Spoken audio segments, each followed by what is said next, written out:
Saudara sama kita, selamat malam. Kita berjumpa kembali di dalam ibadah tantangan kita. Rabu 11 November 2020. Kita mulai ibadah kita angkat kemudian dari buku ini yang KBP nomor 105 ayat 1 dan ayat 2, 16 Firman kita.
Di dalam nama Allah Bapa dan nama Anaknya Tuhan Yesus Kristus dan nama Roh Kudus yang menciptakan langit dan bumi.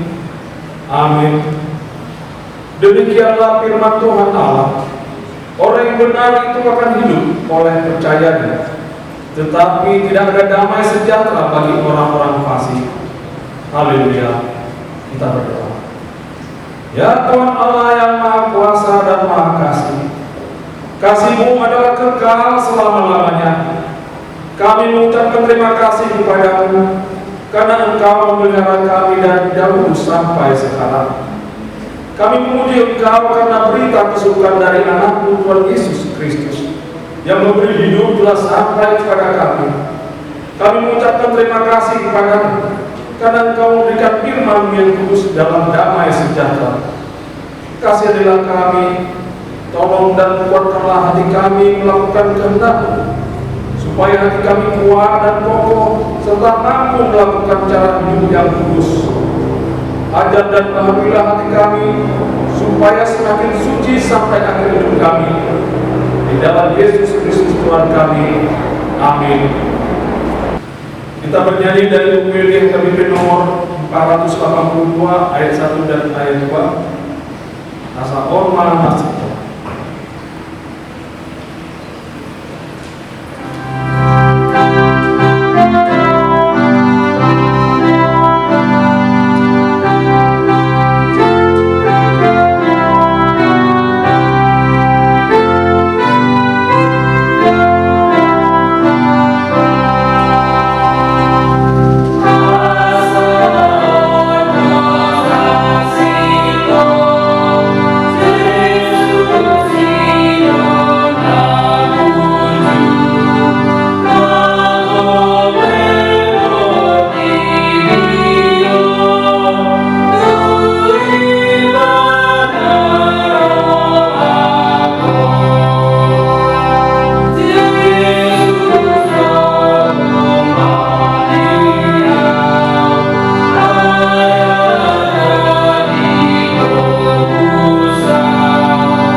Kita baca firman Tuhan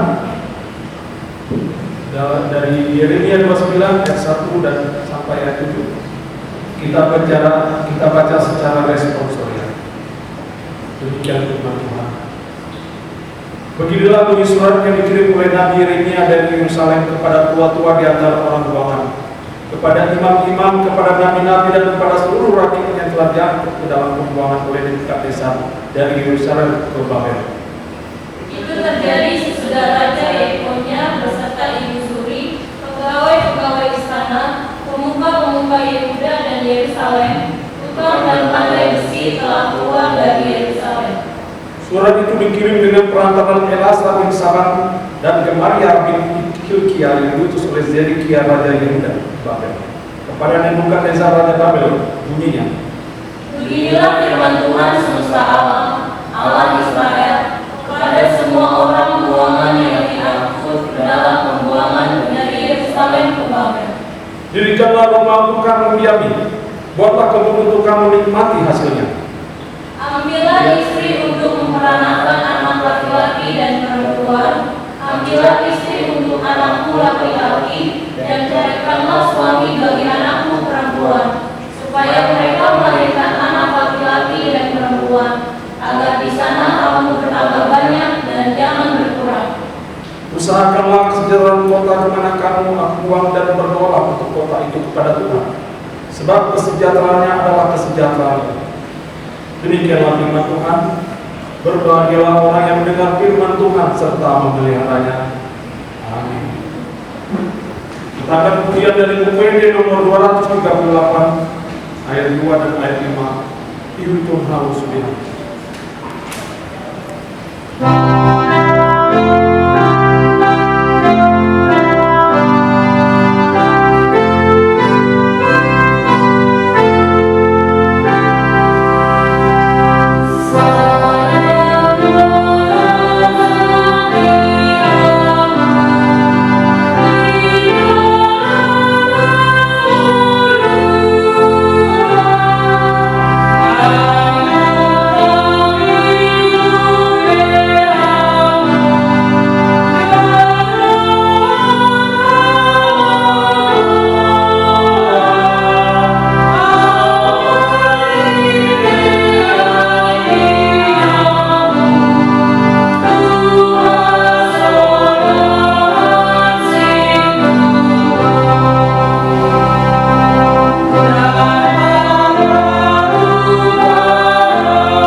Kasih karunia dan damai sejahtera yang dari Allah Bapa dan dari anaknya Tuhan Yesus Kristus yang menyertai kita.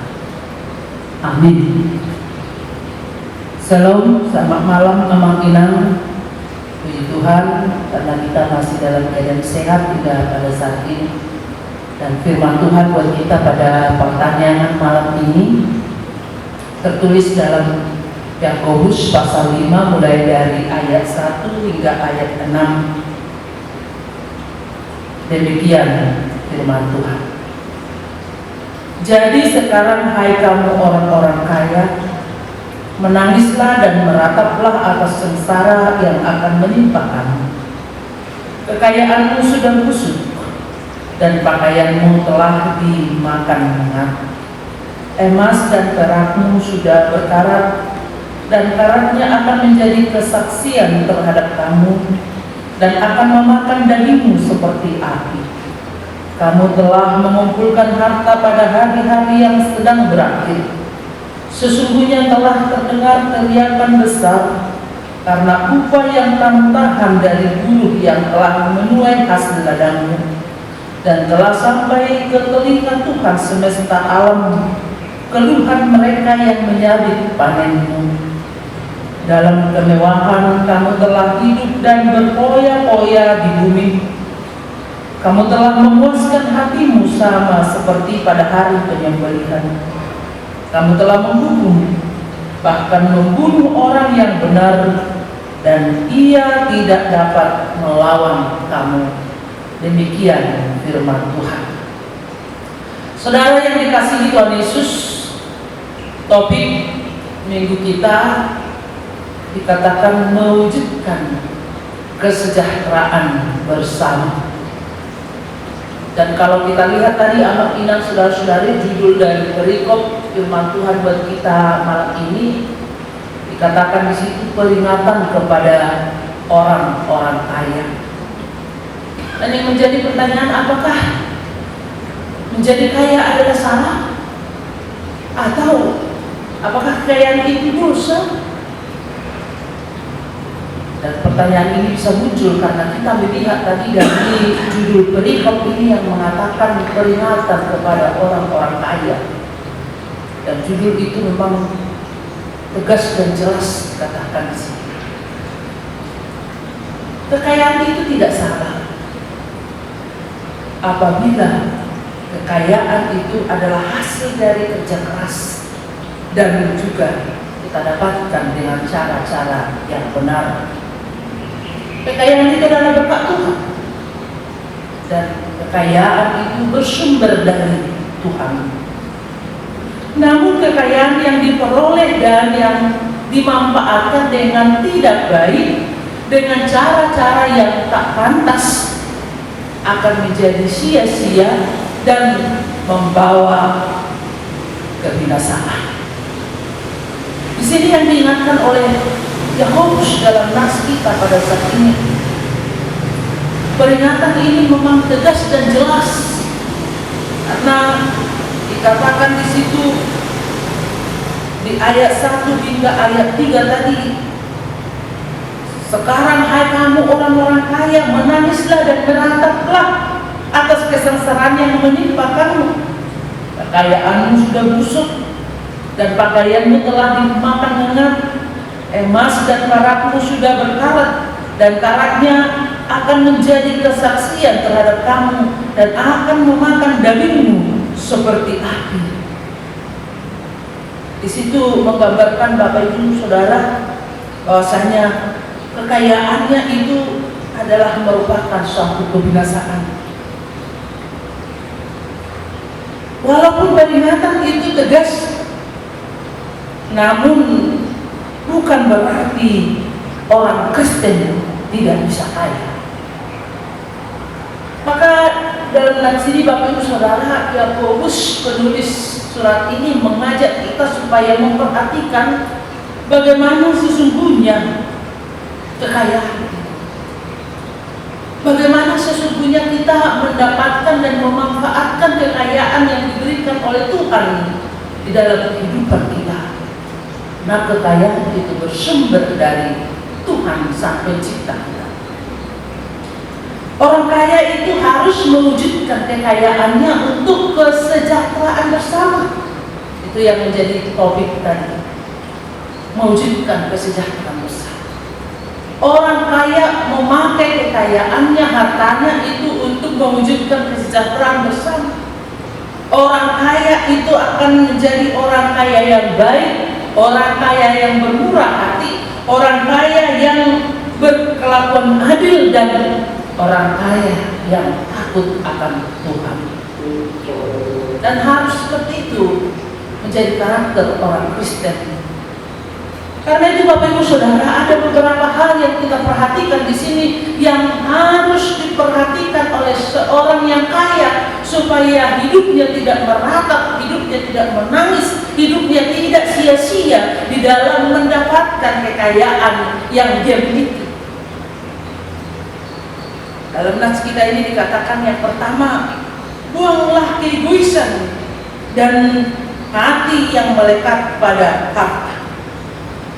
Buanglah keegoisan dan hati yang melekat kepada harta. Bagi orang kaya yang hatinya selalu melekat kepada hartanya, mungkin Waktunya yang tersedia hanya untuk mencari kekayaan dan kekayaan saja.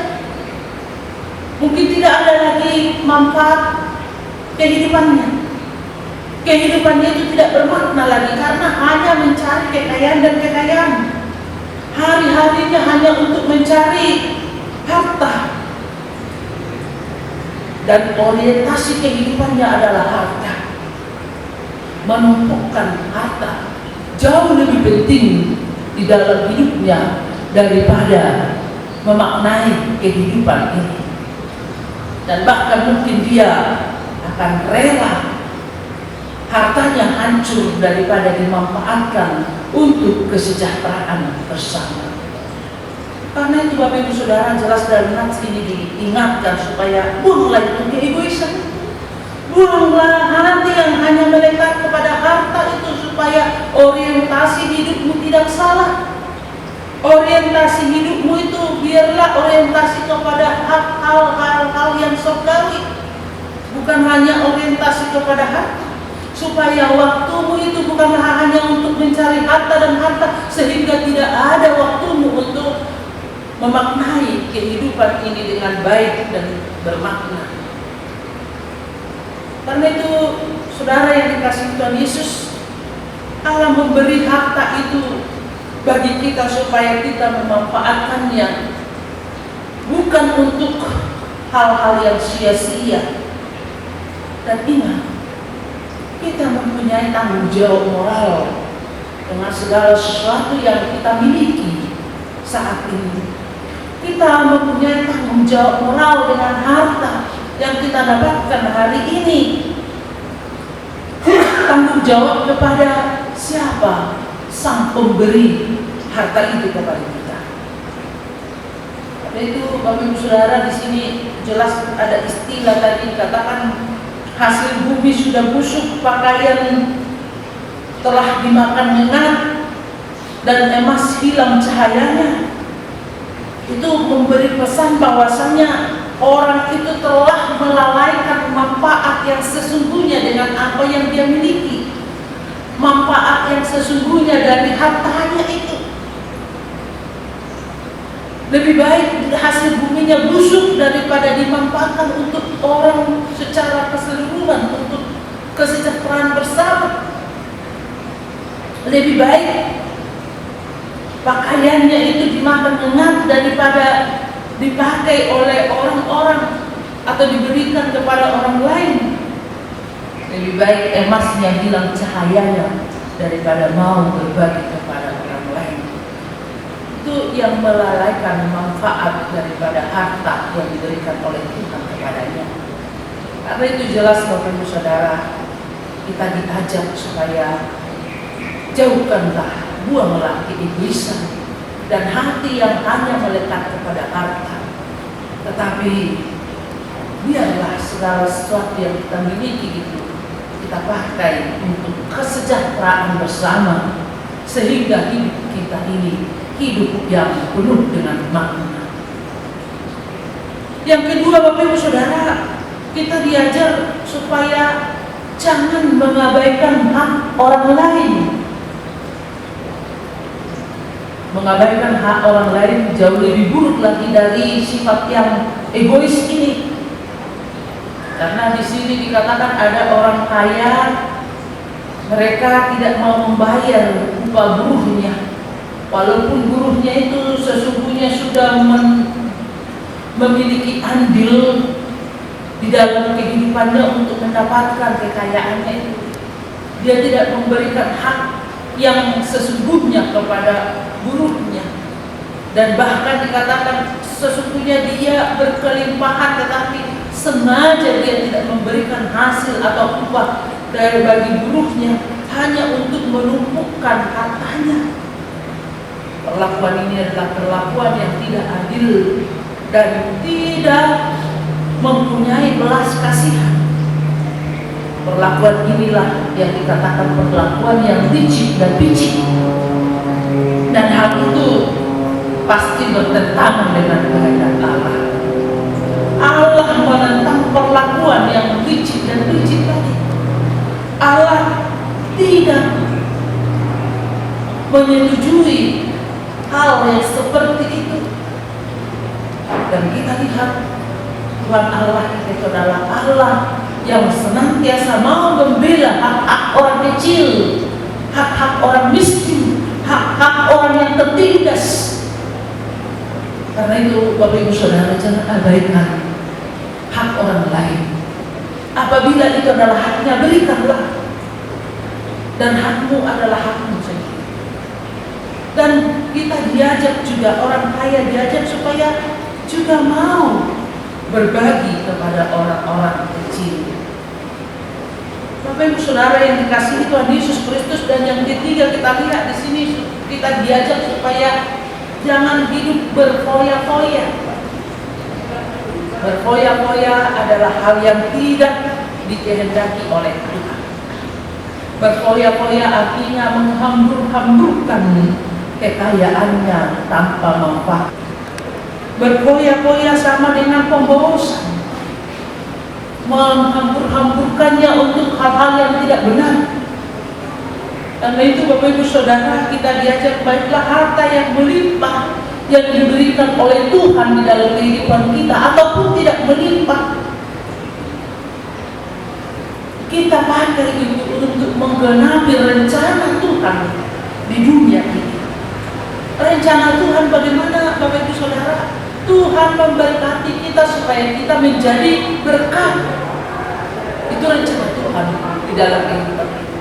Memberkati kita dengan apapun yang ada, baik itu melalui harta, melalui talenta kita, melalui profesi kita, pekerjaan kita, tetapi kita diberkati supaya menjadi berkat. Itulah rencana Tuhan, sehingga berkat Tuhan itu mengalir dan semua orang mendapatkannya. Semua orang mempunyai kesejahteraan bersama, sehingga terwujudlah kesejahteraan bersama ketika kita mau menggenapi rencana Tuhan itu, dipakai Tuhan untuk menjadi saluran berkat kepada dunia.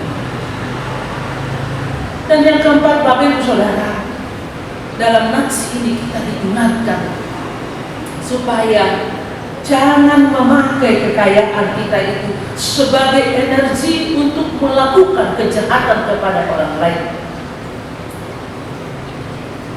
Kekayaan itu bisa dilakukan untuk hal-hal yang baik, dan juga sebaliknya, kekayaan itu bisa dilakukan untuk hal-hal yang tidak baik. Kekayaan itu bisa kita pakai, harta kita itu bisa kita pakai menjadi berkat bagi orang lain. Itu hal yang baik. Berbagi kepada orang lain, berbelas kasihan kepada orang lain, menikmati bersama, sehingga bersama-sama menikmati kesejahteraan itu. Tetapi sebaliknya, ada orang juga memakai kekayaannya menjadi energi untuk melakukan hal yang tidak benar kepada orang lain. Dengan kekayaan dia mampu membayar pembunuh untuk membunuh orang lain. Itu yang dikatakan di sini energi yang dipakai untuk melakukan kejahatan. Dengan kekayaannya dia bisa menyogok hukum sehingga dia bisa terbebaskan dari kejahatannya, tetapi orang lain yang menjadi menanggung kejahatannya. Itu menjadi energi yang dipakai, kekayaan itu dipakai menjadi energi melakukan kejahatan kepada orang lain. Di sini firman Tuhan jelas mengajak kita, Bapak Ibu Saudara, supaya kita memakai kekayaan itu menjadi energi untuk melakukan perbuatan-perbuatan baik kepada semua orang. Menolong orang-orang kecil, menolong orang-orang miskin, membantu hal-hal sosial yang perlu kita bantu. Disitulah tadi manfaat kekayaan itu bagi orang Kristen. Dia benar-benar mendapatkan kekayaannya karena berkat Tuhan, karena usaha kerasnya yang diberkati oleh Tuhan, dan dia memanfaatkannya untuk memaknai kehidupan ini dengan baik. Memaknai kehidupannya ketika dia menjadi berkat bagi orang lain, menjadi saluran berkat. Dia bersama-sama dengan orang-orang yang percaya mewujudkan kesejahteraan bersama. Bapak Ibu Saudara, kita mengingat cerita tentang gereja mula-mula yang begitu indahnya kebersamaan itu, sama-sama menikmati berkat Tuhan yang mereka dapatkan satu dengan yang lain. Ada rasa berbelas kasihan, ada rasa yang mau berbagi, dan rasa yang saling berbagi di dalam kehidupan mereka. Betapa indah kehidupan yang seperti itu. Karena itu Bapak Ibu Saudara, Alkitab kita ini menjadi inspirasi utama dalam memahami kekayaan yang kita miliki itu, dan tujuan kekayaan itu apa, manfaat kekayaan itu apa. Luar biasa Bapak Ibu Saudara. Saat ini kita diajar, bukan mengatakan ke kita kaya itu salah. Kekayaan itu kita dapatkan dengan tidak benar, itu yang salah.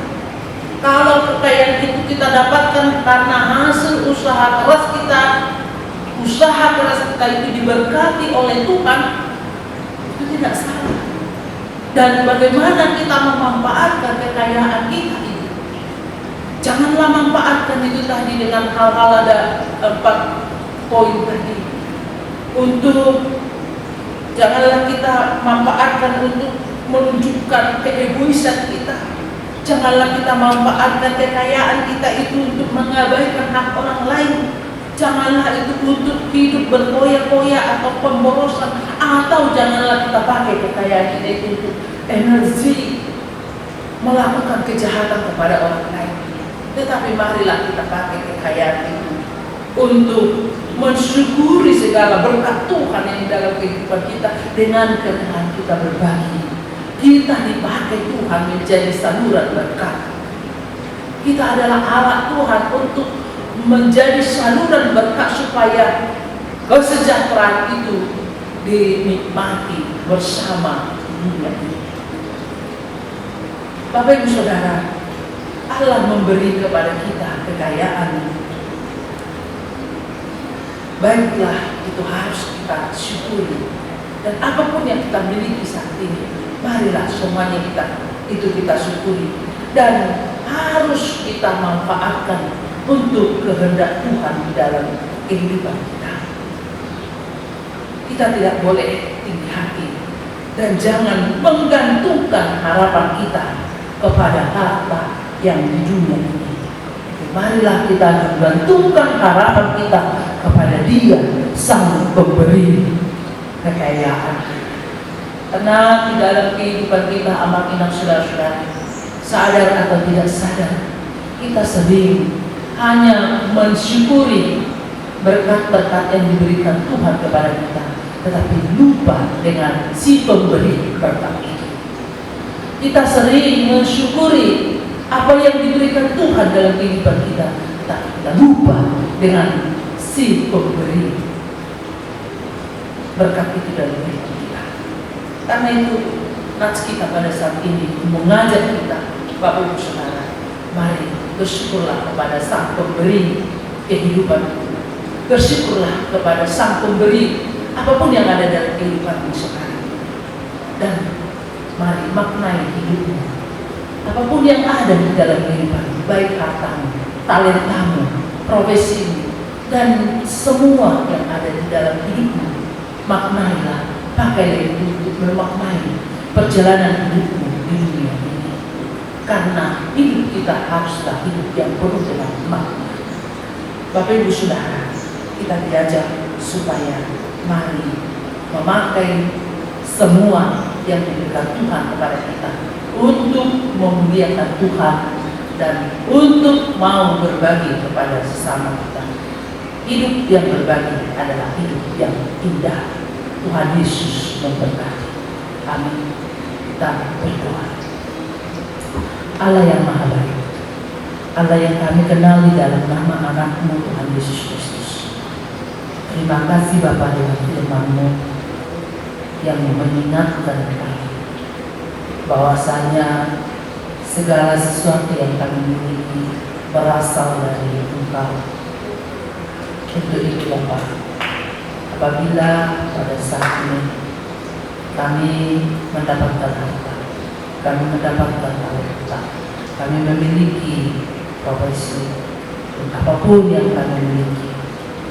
Ajar kami Tuhan untuk memanfaatkan itu, memaknai hidup yang lebih indah lagi dengan kerelaan kami untuk berbagi, kerelaan kami memakai semua yang ada dalam kehidupan kami, menggenapi rencana Tuhan di dunia ini untuk mensejahterakan semua orang. Terima kasih Tuhan dengan firman-Mu yang mengingatkan kami, supaya kami juga menjauhkan keegoisan yang mengabaikan hak orang lain, yang memakai kemampuan kami, memakai harta kami untuk energi yang jahat kepada orang lain. Tapi kami memohon Bapa, dalam Roh Kudus-Mu yang memberkati kami, menguatkan kami, sehingga kami mau memakai apapun yang ada di dalam kehidupan kami untuk memaknai hidup ini, berbagi kepada orang lain, tetap menghargai hak-hak orang lain, dan bahkan kami memakai segenap kekuatan kami, segenap energi yang ada di dalam hidup kami hanya untuk perbuatan-perbuatan yang baik. Berkati Bapa seluruh jemaat-Mu HKBP Sukatani. Terima kasih dengan kesehatan, semangat, pengharapan yang kami miliki hingga saat ini.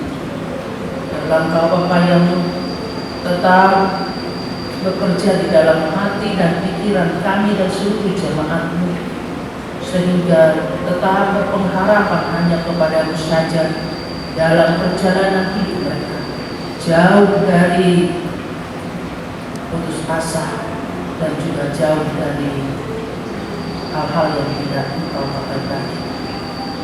Bapa yang baik, kami juga berdoa buat anak-anak kami yang sedang belajar lewat PJJ, pelajaran jarak jauh. Banyak kesulitan yang mereka alami, tapi kami yakin dan percaya Tuhan, ketika mereka mau tetap belajar dan belajar, Tuhan akan menolong mereka, Tuhan akan menyertai mereka, dan akan melancarkan semua pelajaran mereka. Kami juga berdoa buat pemerintah kami Bapak, mulai dari tingkat pusat hingga daerah-daerah. Dalam Tuhan yang memberkati mereka, memberikan hikmat kebijaksanaan, sehingga mereka di dalam hikmat yang dari Tuhan memimpin negara kami ini, mengambil keputusan yang mensejahterakan rakyat Indonesia. Dan secara khusus Tuhan, mereka perlu hikmat untuk mengatasi pandemi COVID-19 yang masih melanda kami hingga saat ini. Sudah banyak kami yang bosan, sudah banyak masyarakat Indonesia dan dunia ini yang jenuh dengan keadaan ini. Karena itu Bapak, kami memohon kepada berkati pemerintah kami sehingga mereka mampu mengatasi masalah ini, sehingga kami juga bisa keluar dari keterpurukan ekonomi, keterpurukan sosial, dan bahkan keterpurukan di dalam ibadah kami. Berkati juga seluruh masyarakat Indonesia dan kami sebagai orang Kristen di Indonesia ini, supaya kami tetap menaati protokol kesehatan yang telah diaturkan oleh pemerintah kami. Dengan demikian kami menjadi alat Tuhan bersama-sama dengan pemerintah kami untuk memutus pandemi COVID-19 ini. Ingatkan seluruh jemaat secara khusus kami supaya tetap mengingat memakai protokol kesehatan di dalam setiap aktivitasnya sehari-hari. Terima kasih Tuhan Yesus. Kami orang yang penuh dengan dosa dan kesalahan. Ampuni kami Tuhan dari segala kesalahan kami, karena kasih setia Tuhan di dalam kehidupan kami. Hanya di dalam Kristus Yesus kami berdoa dan mengucap syukur. Amin. Kita bernyanyi dari buku ND nomor 149 ayat 1 hingga ayat 2.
Semua Tuhan rencana dan program dari Dunia Roh atau dari Sukatani, terlebih ya Tuhan di dalam rencana kami penggalangan dana dari panitia pembangunan Bapa, kami serahkan seluruhnya ke dalam tangan pengasihan-Mu.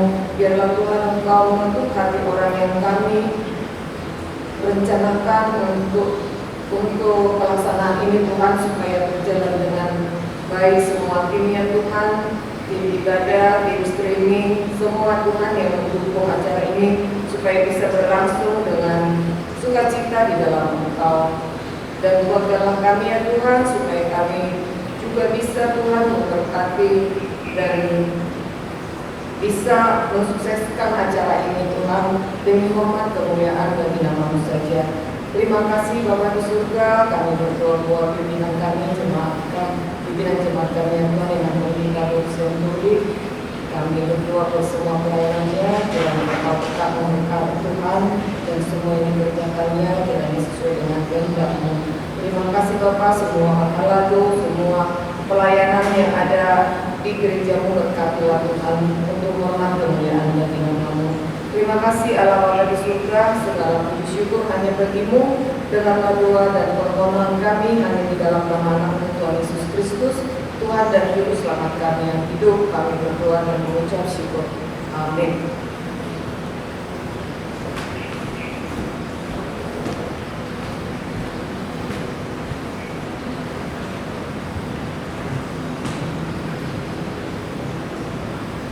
Kita bernyanyi dari bende nomor 763 ayat 1 dan 2.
Marilah kita berdoa untuk menyerahkan persembahan kita kepada Tuhan. Kita berdoa.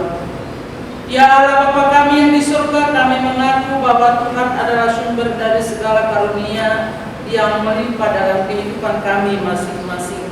Sebagian daripada karunia itu kami serahkan kembali sebagai persembahan kepada Tuhan. Terimalah dan berkatilah persembahan umat-Mu ini, agar dapat kami pergunakan untuk pekerjaan dan pelayanan kerajaan Tuhan di dunia ini. Bukalah hati kami untuk mengenal betapa banyak berkat dan karunia yang kami peroleh dari Tuhan, supaya kami senantiasa bersyukur kepadamu. Di dalam nama Yesus Kristus Tuhan kami. Amin. Marilah kita sama-sama mengucapkan doa Bapa kami. Bapa kami yang di surga, dikuduskanlah nama-Mu, datanglah kerajaan-Mu, jadilah kehendak-Mu di bumi seperti di surga. Berikanlah kami pada hari ini makanan kami yang secukupnya, dan ampunilah kami akan kesalahan kami, seperti kami juga mengampuni orang yang bersalah kepada kami. Dan jangan membawa kami ke dalam pencobaan, tetapi lepaskanlah kami daripada yang jahat. Karena Kau yang mempunyai kerajaan dan kekuasaan dan kemuliaan sampai selama-lamanya. Amin. Anugerah Tuhan kita Yesus Kristus, kasih setia Allah Bapa, dan persekutuan dari Roh Kudus kiranya menyertai saudara sekalian.